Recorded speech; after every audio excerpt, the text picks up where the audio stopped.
I'm pursuing him. He's pursuing me. We're friends. We're serving each other. We're loving each other. We both have needs. We recognize each other's needs. And so to me, that's what looks and feels healthy.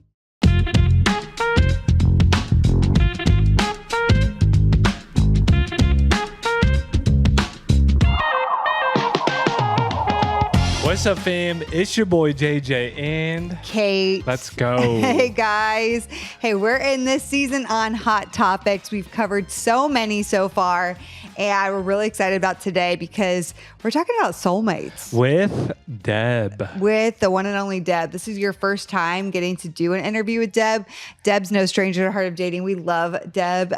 She is absolutely phenomenal. We got both of our babies right now, by the way. Let's go ahead and spoil the ending. Guys, 25 DMs. That's so easy. If we have 25 DMs, Deb said that she is coming to our next event, whether it be the retreat, conference, whatever it is. So before you even listen to the episode, DM Deb Fileta and tell her we want you at a Heart of Dating event. Yeah. And we don't want 25 people to DM her. We want like 2,500. Just absolutely blow her up. Blow her up and give her a follow. She has an amazing new book coming out, by the way, Soul Care. And it's really, really impacting my life right now, to be honest with you. I really needed this book. Yeah. She said she doesn't believe that you guys can actually do it and DM her. I was like, dude, you just unleash the community. I know. Here they come. Dangerous in the DMs. Here they come. Well, if you aren't on YouTube, you guys should check it out because we have Eleanor. And Lovey. Eleanor and Lovey. But Eleanor's a little more exciting. I mean, as far as updates, Kate, are we sold out of Camp HOD yet? Well, when this comes out, we might be. Right now, we are recording this and we are like over halfway there. There's like 70 tickets left. I know. There's not a lot. So it is, if it's still available, you should get on it. If not, heartofdating.com/Camp HOD. Hey, we also want to tell you about Patreon. It's an awesome way to support this podcast. And we have matchmaking events every few months.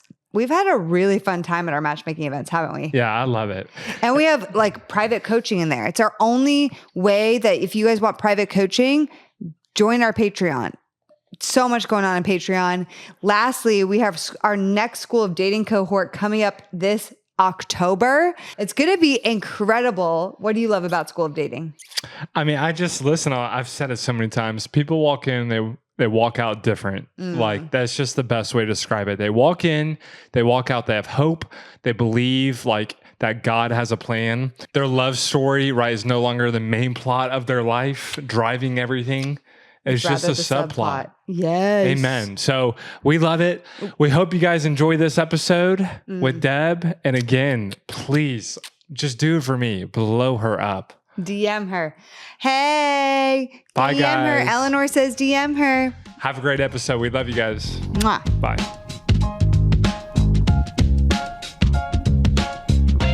Okay, guys, we have one of my friends on today's show. She is not a stranger to Heart of Dating, and it's always such a pleasure. And this is the first time I think me and JJ have interviewed her together. So welcome, Deb Fileta. Hello, my girl.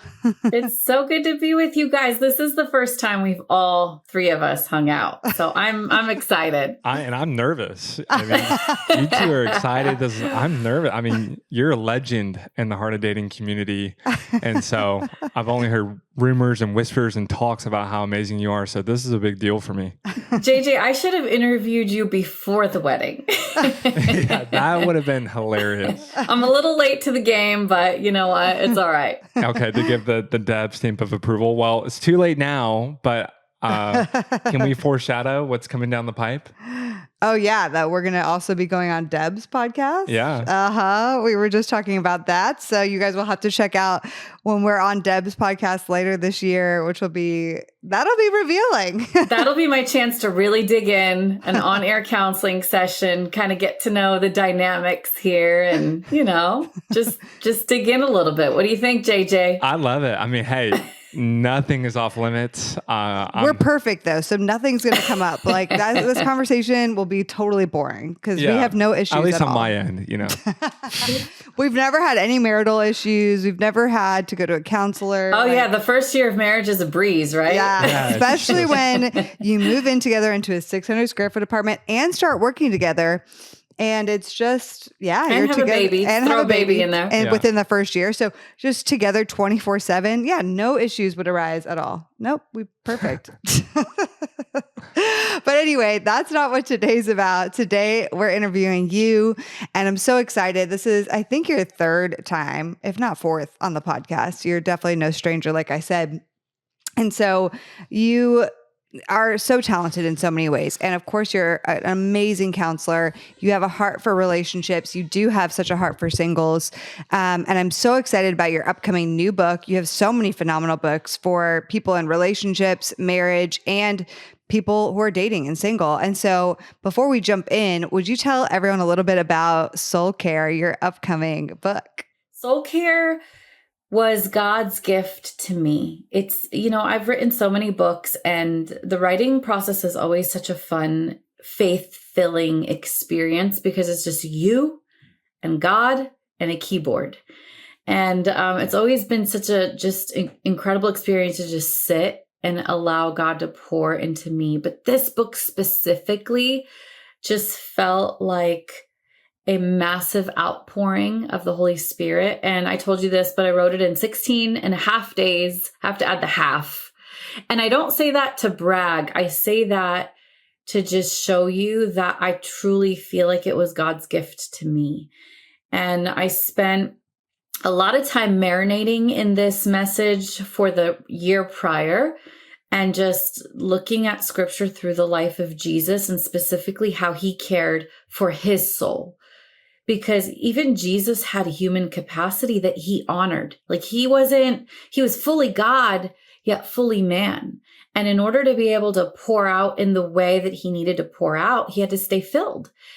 And how much more for us as human beings who are fully human beings to recognize the importance of filling up as we do what God has called us to do. So Soul Care is 6 life-giving rhythms that I believe Jesus practiced during his time on earth and how we need to do the same in our own life. So kind of a way to, it's not self-care because self-care is this superficial, like, let me go get a mani-pedi and take a bath. And not that those things are not good. Those things are important, but they're not a permanent lasting filling.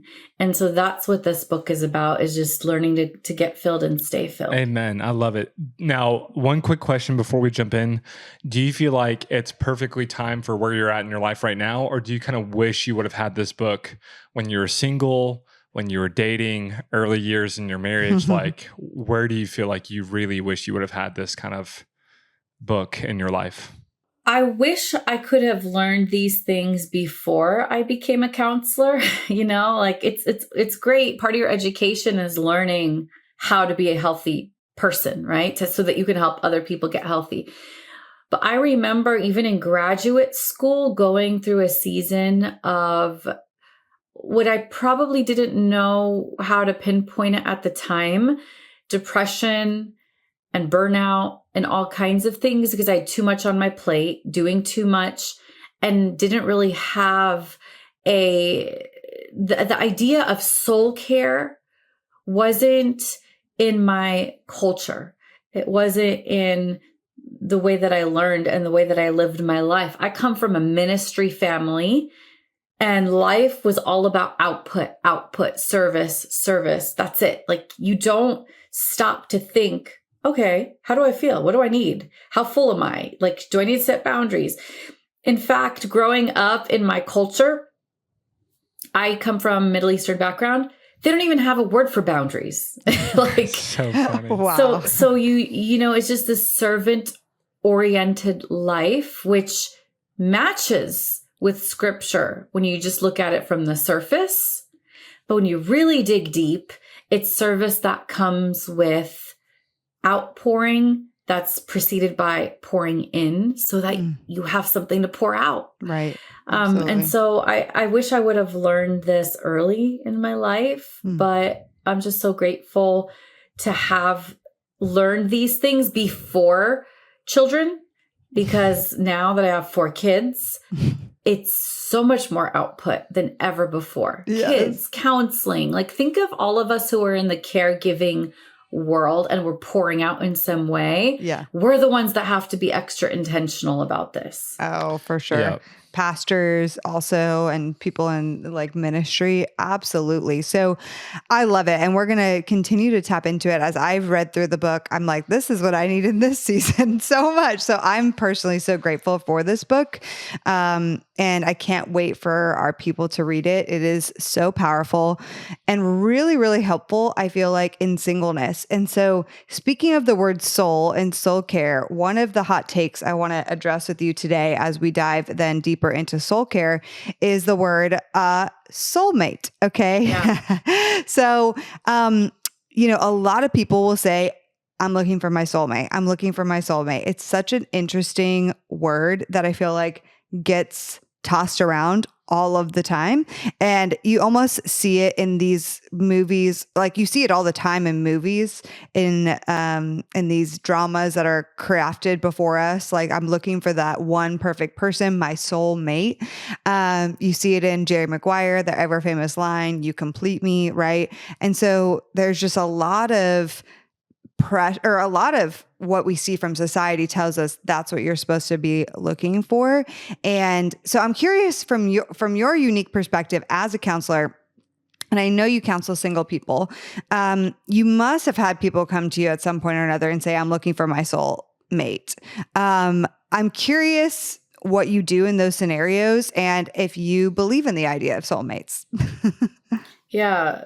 So first of all, I don't like the term soulmate in any way, shape, or form. I feel like it's a faux idea of love. Like this idea that somebody, and as most people know, it's rooted in Greek mythology. Some people don't know two souls got separated and then they found each other again, is the kind of the brief version of the story.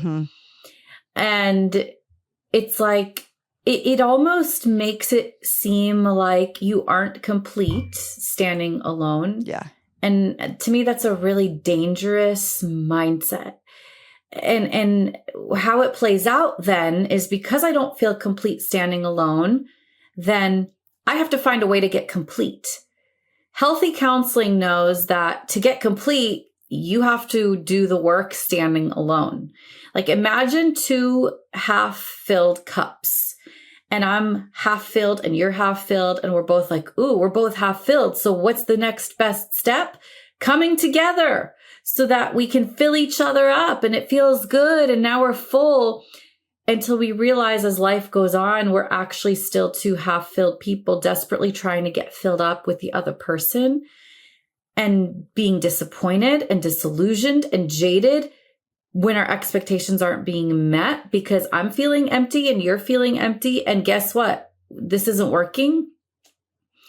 And so I think the idea of soul care allows that to play out in an unhealthy way, when really a healthy relationship is, I'm filled to the brim and you're filled to the brim, and our love comes out of the overflow, what each of us can give out of the overflow of what we have.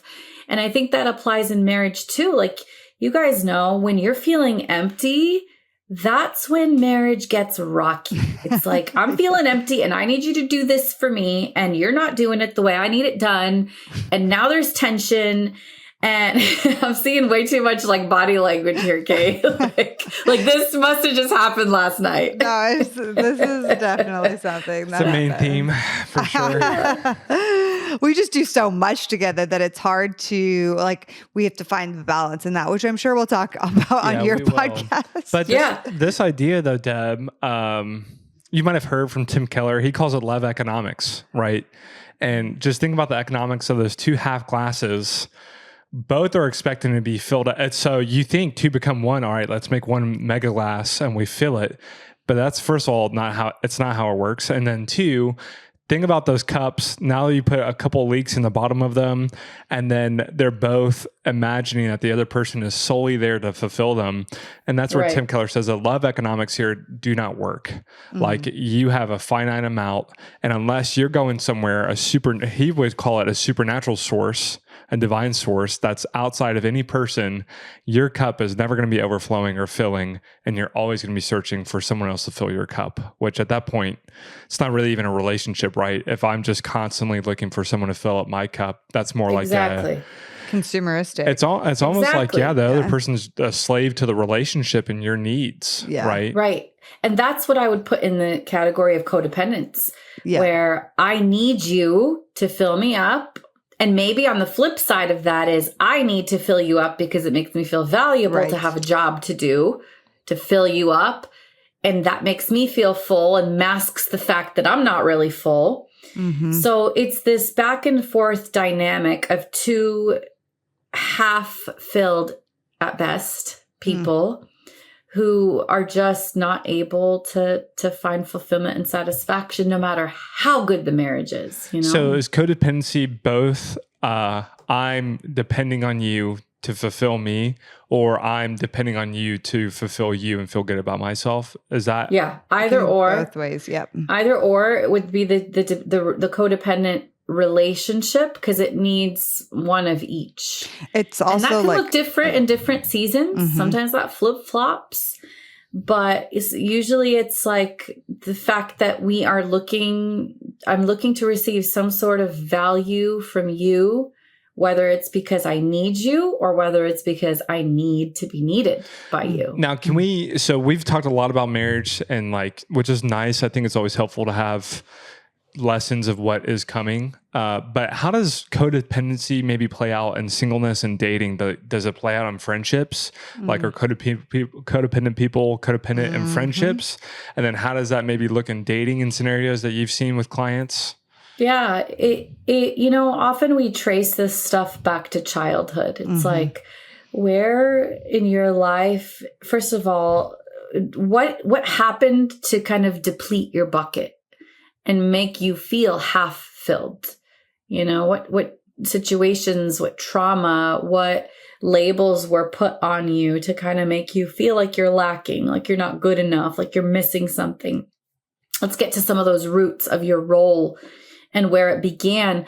You know, sometimes I work with people who are in dating relationships where they're constantly engaging with people who are just chaotic, who are unhealthy, who are toxic, who are, whatever it is. And a lot of times when you trace it back, you do find different patterns. For example, one of the patterns could be somebody who comes from a household where there is a lot of chaos. And that person becomes the stabilizer of the home. They have to kind of fix the chaos and be that person that kind of is the go-between, the peacemaker. And when you grow up in a family where you're the fixer, it's easy to carry that role into adulthood. And now you're dating and there's Mr. Chaos. And it's like, oh, okay.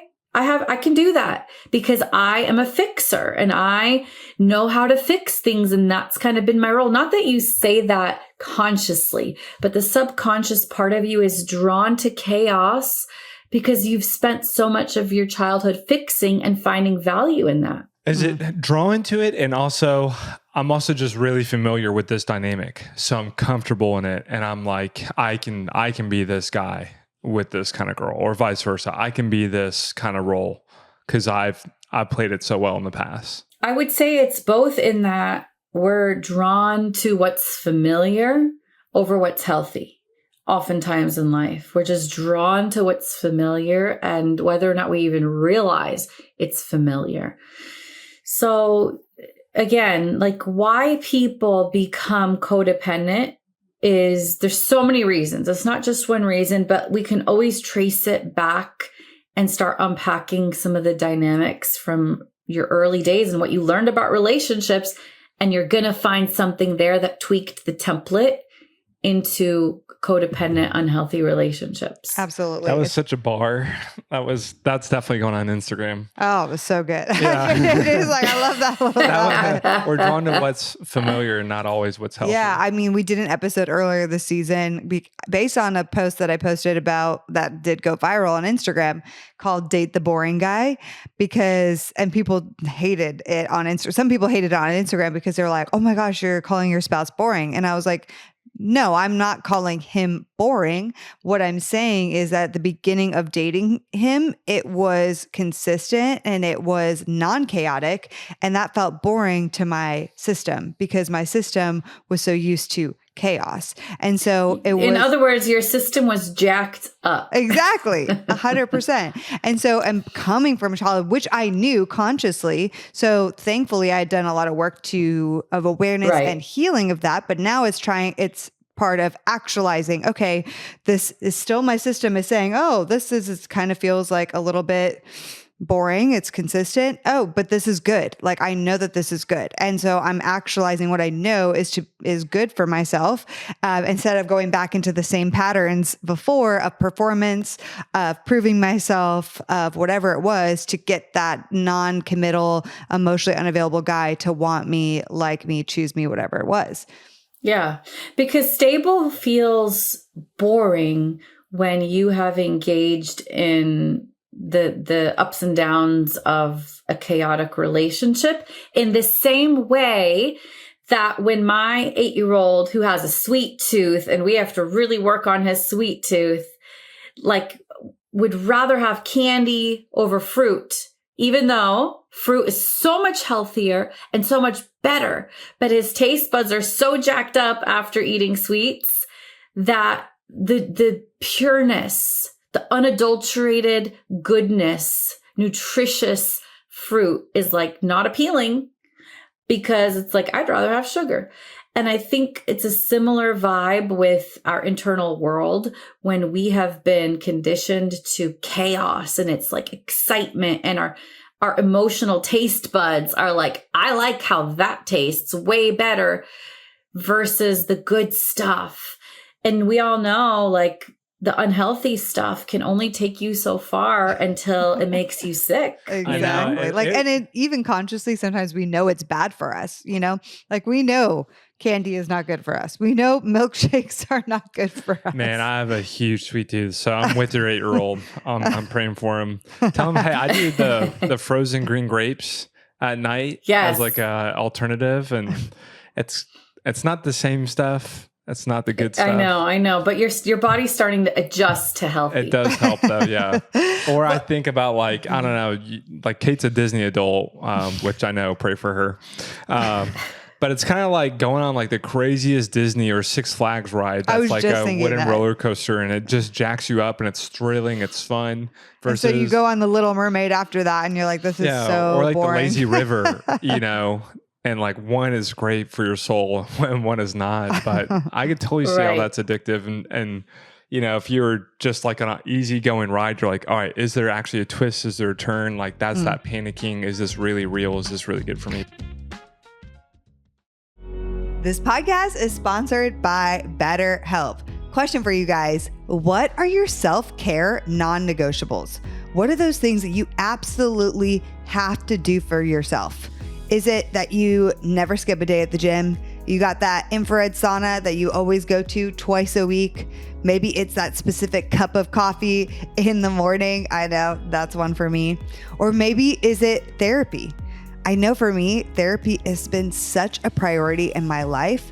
And it's something that even when I'm so crazy busy, I know that I need to fit therapy in because it is just that important to my soul. Therapy has been super helpful into diving into things of my past. So some of the trauma that has existed from my childhood that then actually still shows up today in triggers. And when I was dating, you guys, let me tell you, I booked more therapy sessions with my therapist when I was dating than any other time in my life because just so much came up for me in various dating experiences.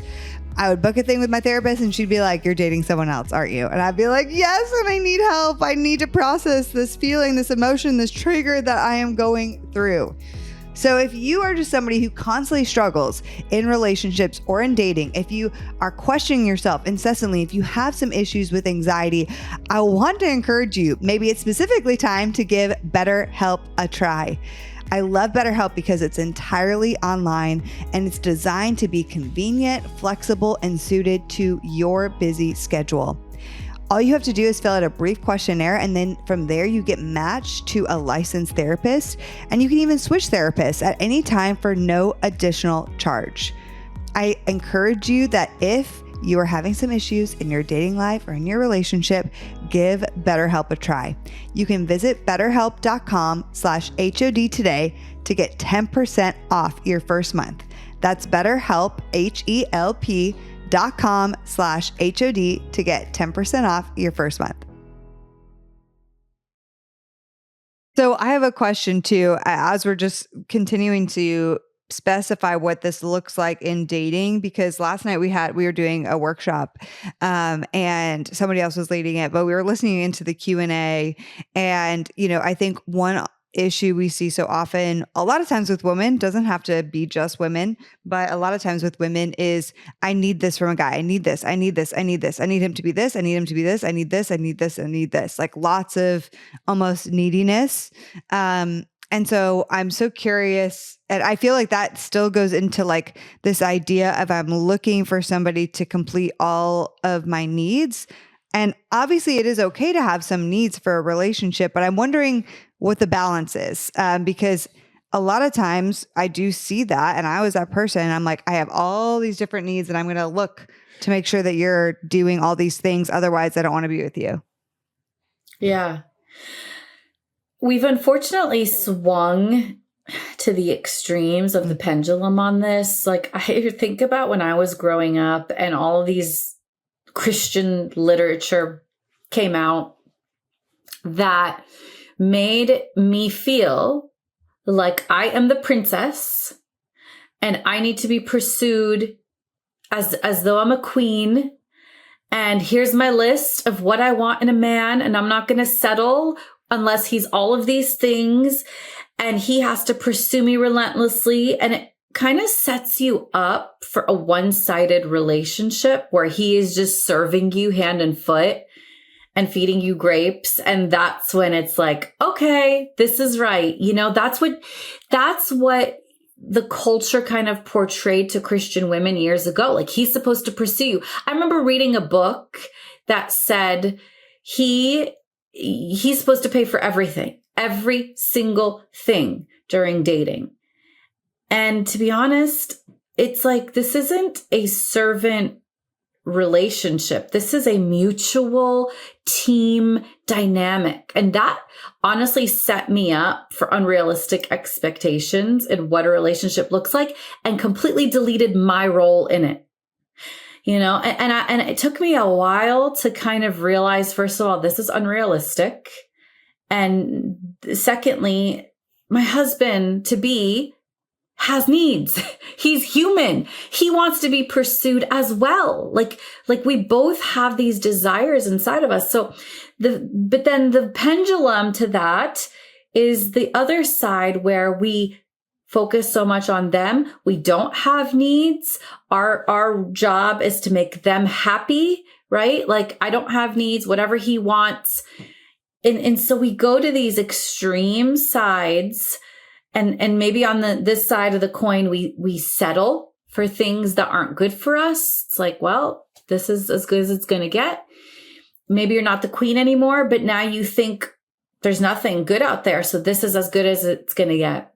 And I've found that nothing good comes from living in the extremes. Like it's all about balance, knowing who I am, thinking of that scale of the relationship where I want it to be balanced. It's a give and take. I'm pursuing him. He's pursuing me. We're friends. We're serving each other. We're loving each other. We both have needs. We recognize each other's needs. And so to me, that's what looks and feels healthy. And it's translated into marriage where John and I are partners We are literally partners, teammates, best friends, co-leaders of the plane. Like, we are doing this together in every sense of the word, with ministry, with kids, with our schedules. And it just feels good. It feels right. It feels like this is how it should be. But I'll tell you, it took a while to really learn that with all the different messages that you get. Okay, so I have to camp out here because that was so good. I really don't hear it talked about often. I would probably call it like princess philosophy or princess theology when it comes to like, yeah, totally. And so was that born out of the, hey, we're post-patriarchal, like feminist movement. We're not these homemakers who just cater to every single need. I'm not going to be in the kitchen. I am actually the one who deserves to be, prioritized and served. Would you say that's kind of where it was born and came from? And then we're kind of in a place now where it's like, obviously it's not sustainable either, right? It's the same thing, just backwards. It's funny. I think it was born even before that. Like, when I think about, 25 years ago when I was reading this stuff, I think it was more of just the chivalrous movement, right? Like chivalry, like men are supposed to open your doors and men are supposed to do all these things for you. Well, of course, being a servant-hearted man is a beautiful thing, but there was no emphasis on like the mutuality of it. I remember even having a counseling session with someone who, he was an amazing guy, but he wasn't opening her car door. And that was like such a big deal because she had learned like he has to open your car door.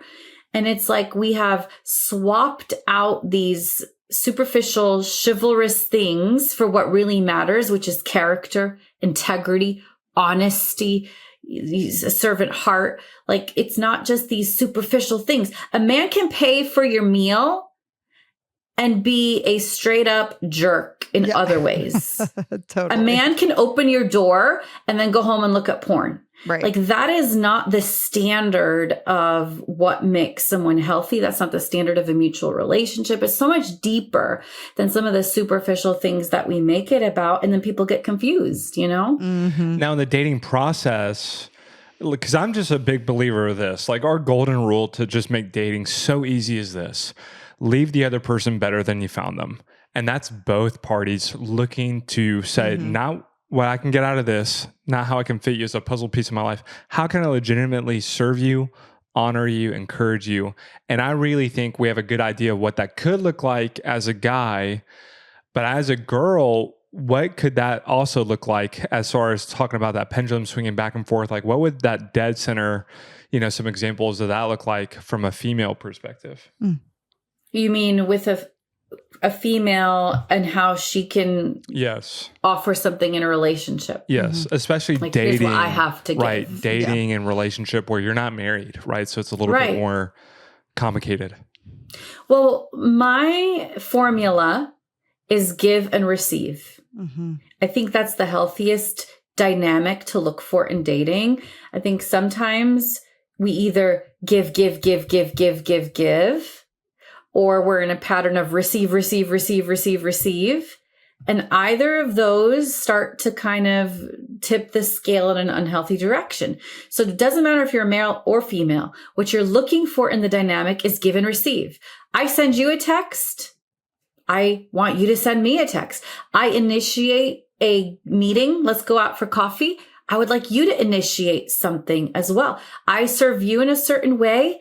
I would like to see that reciprocated because you want to see evidence of reciprocity, mutuality, like we're both being intentional, we're both investing.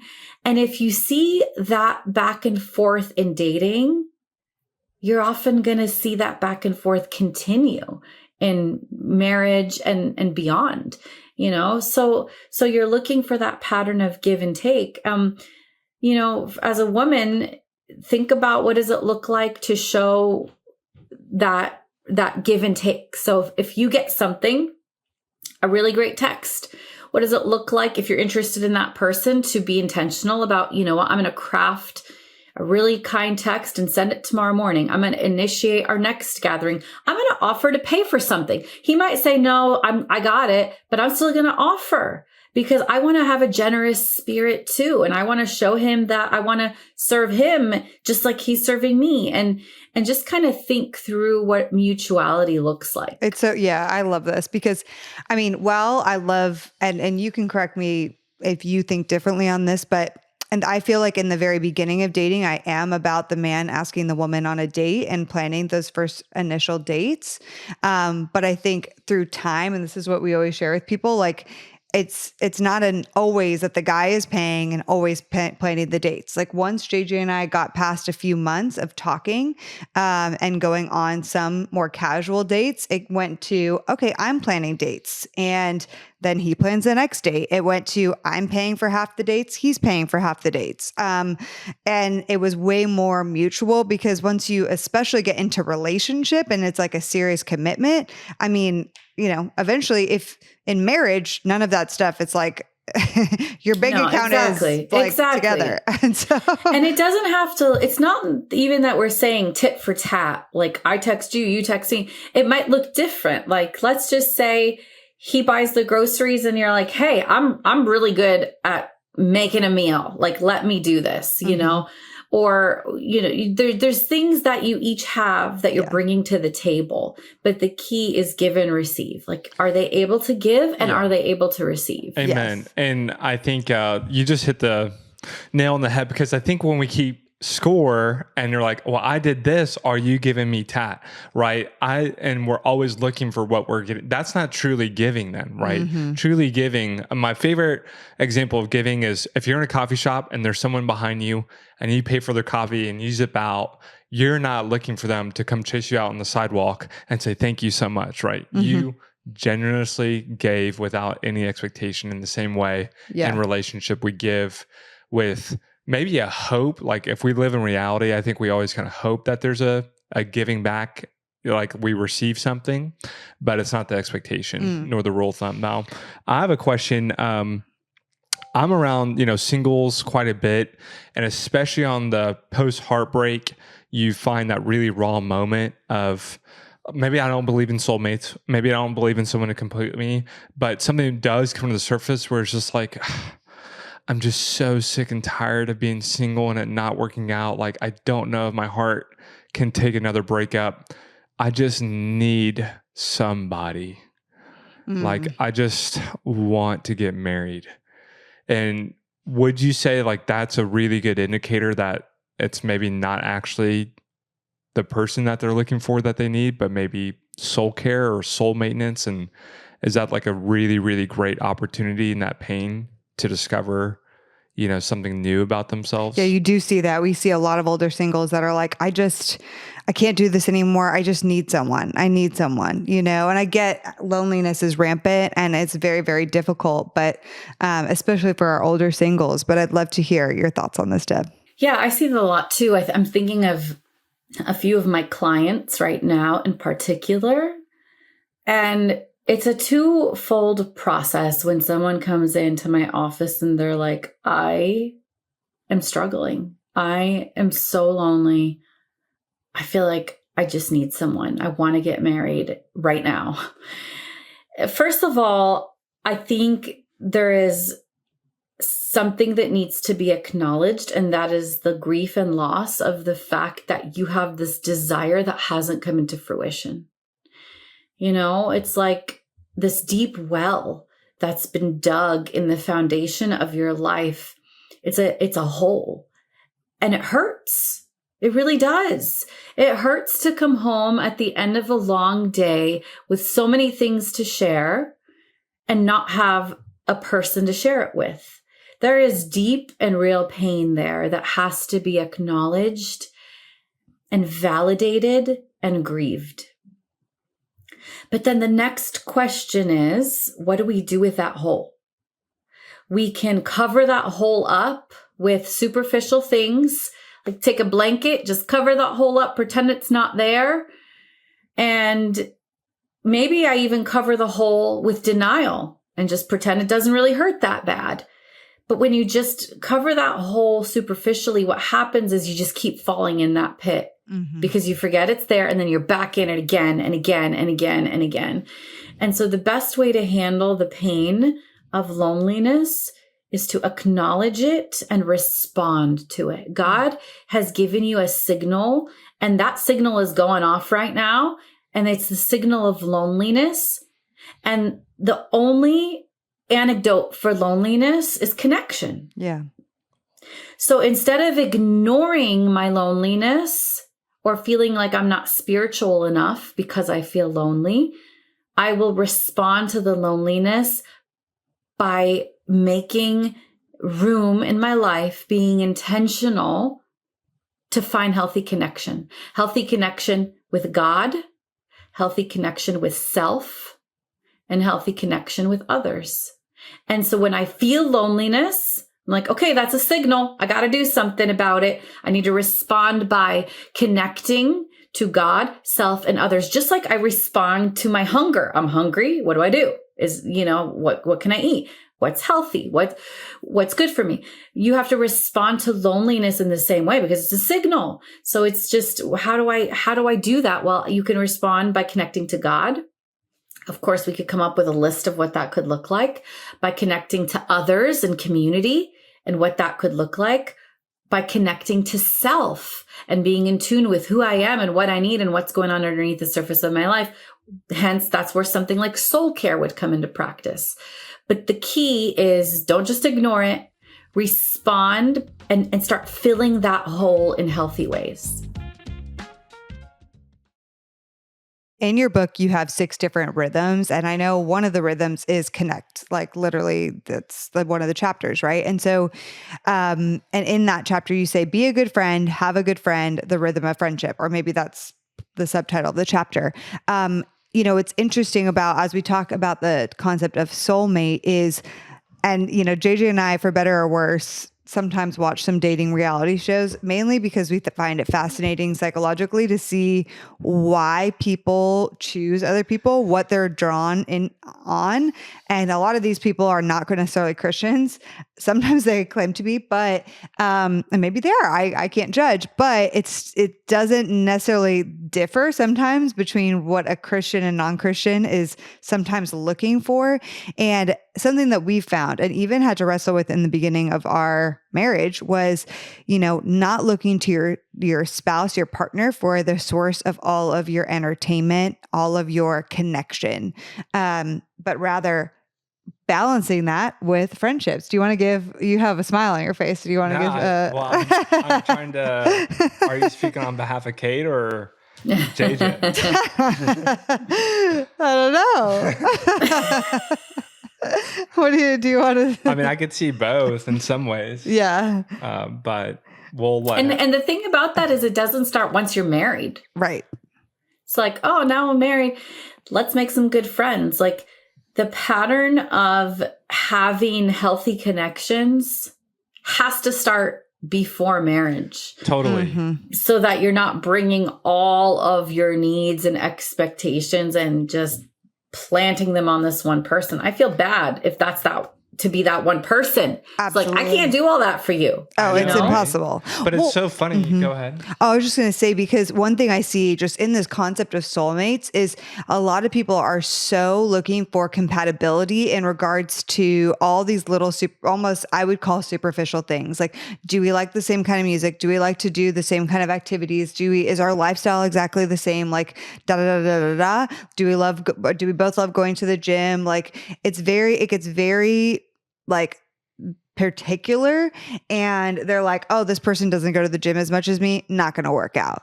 This person, if I'm going to be with them, they have to fit into my life perfectly. And therefore that's the only kind of person that's going to be my quote soulmate. If they love going to the gym, if they love the same kind of movies so that we can both be entertained the same kind of way, if they, love sports the way I love sports, then that's my kind of soulmate, because we have the same kind of things in common, but it's very superficial. It's based on all these things that people are calling compatibility that are often based in just, lifestyle preferences, I would say. So I'm curious to hear what you think about that. Yeah. I think there are majors and minors in relationships, and we do often get them confused. What's major, what's minor, what's important, what's not important. Wants versus needs. And like I said earlier, okay, maybe it's the superficial, like, oh, he closes my door, but is he living an honest life of integrity?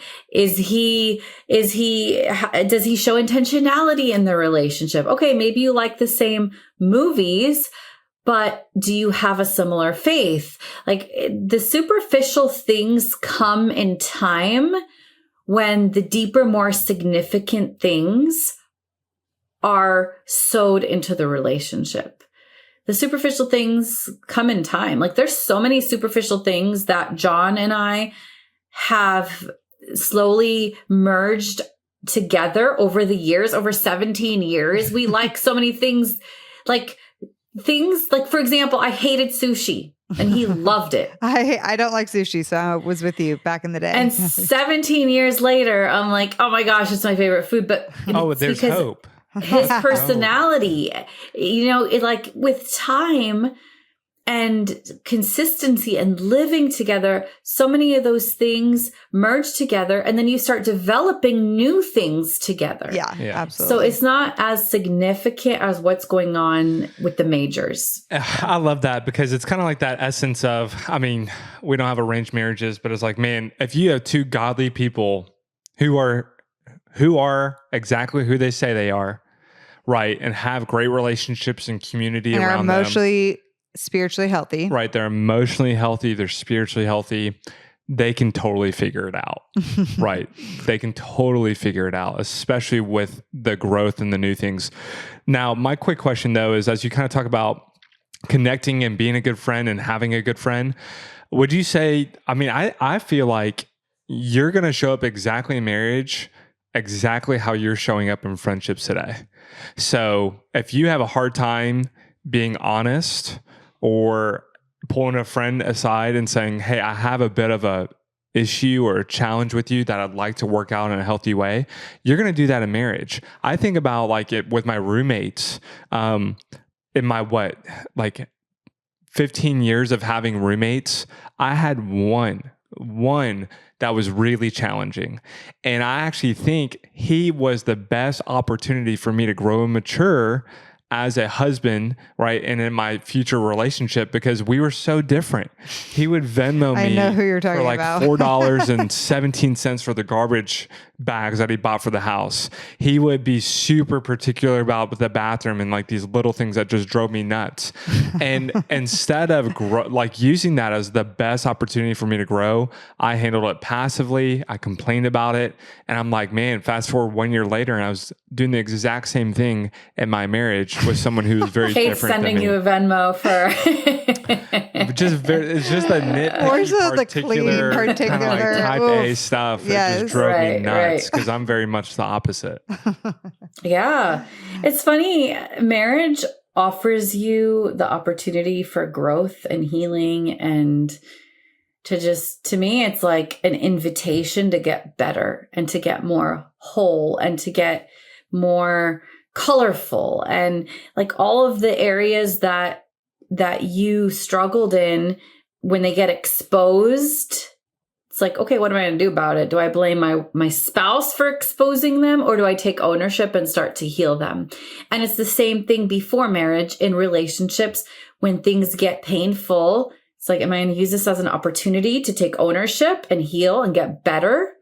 Or am I just going to ignore it and blame it on the other person and move on to the next roommate? Not that there's never a time to move on, but moving on without taking some sort of ownership and healing and seeing my role, that's such an important piece to any healthy relationship. Yeah, I say that a lot, even being in an abusive relationship or more than one abusive relationship in the past.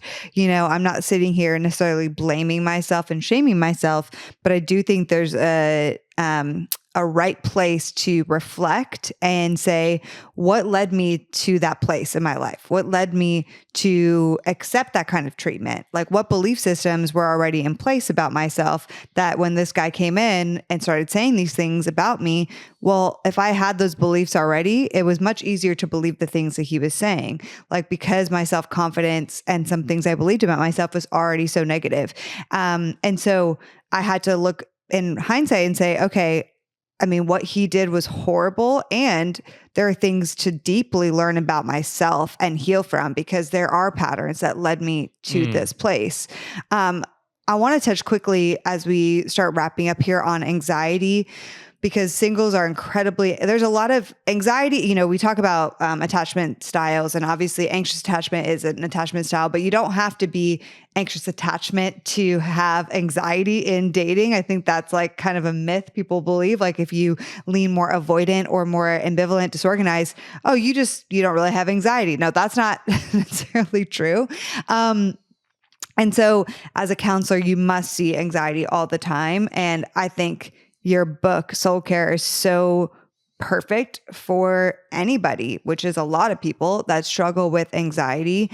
But what do you see and why you believe anxiety is on the rise, maybe especially in dating?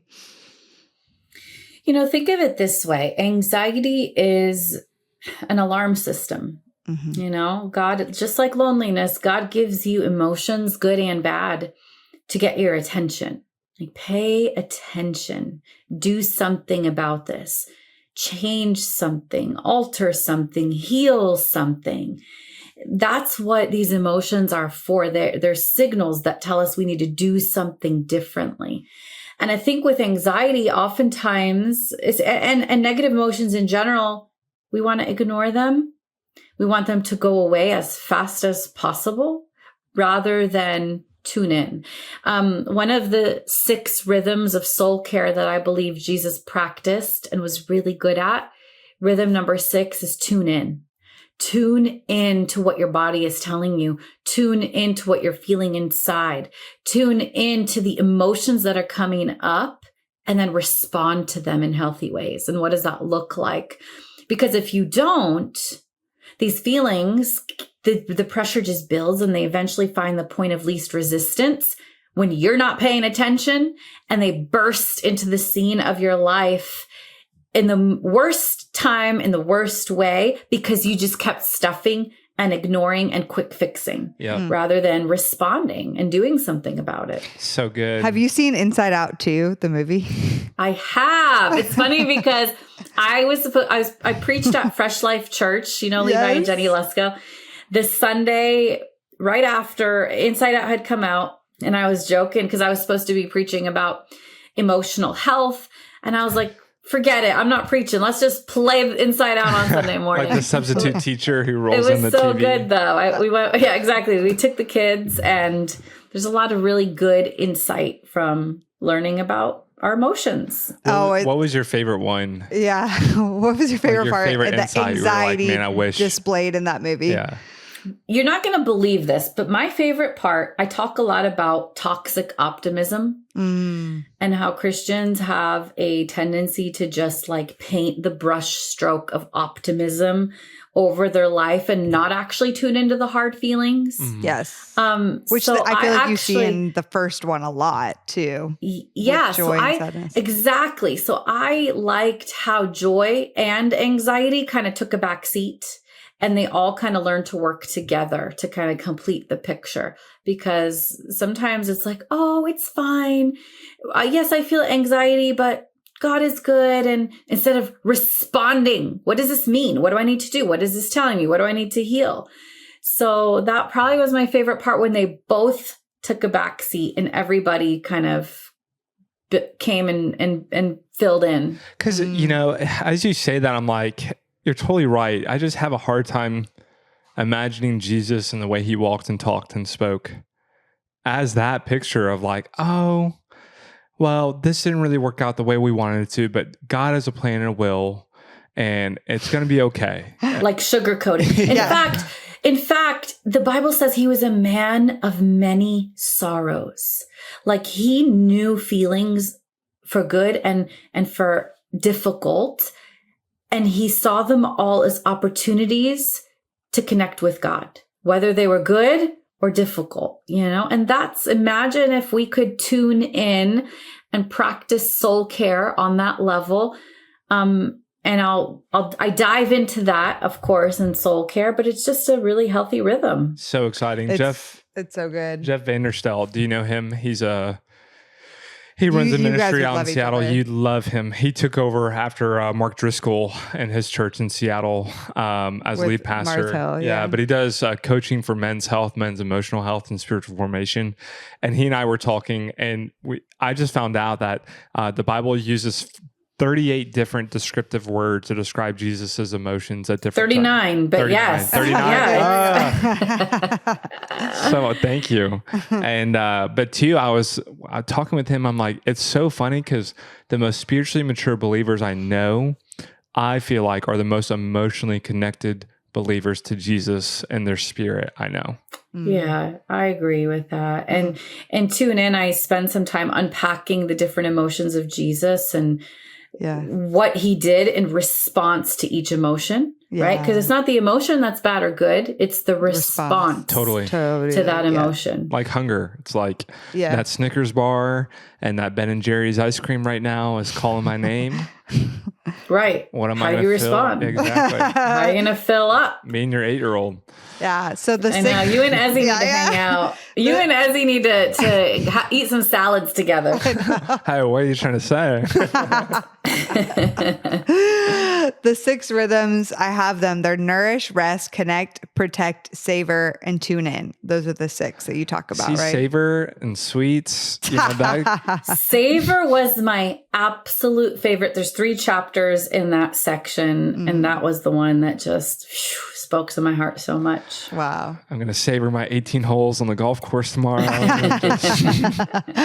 I love it. Well, Deb, this has been so fun. I know we bounced around a lot, but from talking to soulmates to soul care, I think, and anxiety, inside out, all the things in between, we covered so much ground.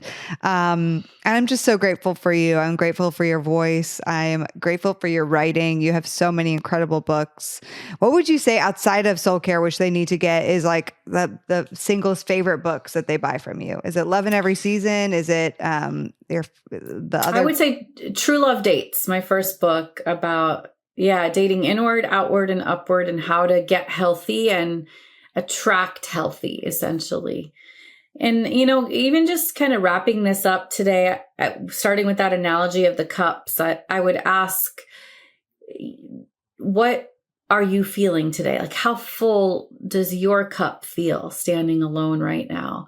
That's a really good assessment. When I start soul care, that's the question I ask. If I were to ask you, how full is your cup today? How filled do you feel on a scale of 0 is I'm totally depleted to 10, I feel filled up? Like, where are you at? Because that's a really good marker of what I need to do next, and what does it look like to take those next steps to actually start filling up in healthy ways. I'm literally going to look at these 6 categories and break it down for myself, because I'm almost done reading the book, and I'm like, I'm going to do that. Maybe I'll do that this weekend. Yeah, do it to prep, for our call with Deb. I actually have a free quiz that you can take to kind of tell you which of the 6 areas you're feeling most likely the most depleted in. So I'll make sure to send you that link. Okay, we'll put that. The second question I want people to ask themselves after that is, do you love Deb? Because if so, you need to message her saying that you absolutely need to do something with Heart of Dating, whether it be at a conference, a retreat. If you really love Deb and you want her. People already tell me it all the time. Please just all right, if I get more than 25 DMs, I'll do it.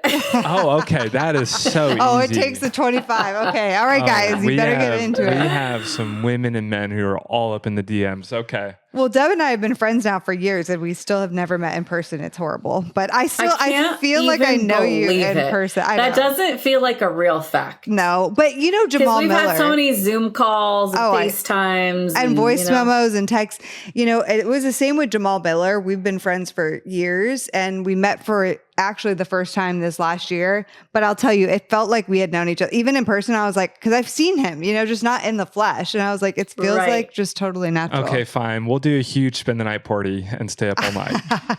Sounds good. Pajama party. I love it. Well, thank you, Deb. Everyone, check out Deb. If you're not already following her, go get Soul Care, pre-order it, take the quiz, man. I'm going to do the quiz too. And thank you, Deb, so much for being with us today. It's so good to have you guys. Love you. The Heart of Dating podcast is created by Kait and JJ Tomlin. Shout out to our epic audio and video editor, Scott Caro. We have an amazing Heart of Dating team who helps bring this show to you each week. I want to shout out Kelsey Napier, our Heart of Dating digital marketing coordinator, and Elena Gibson, our brand and community manager. We couldn't do it without them. Now, if you guys have never ranked us or reviewed us on iTunes or Spotify, would you consider doing that? It would mean so much because our podcast can get more discovered and more people can learn how to better date as Christians. Don't we all want that? We launch our podcast each and every week on Wednesdays, so we will see you next week.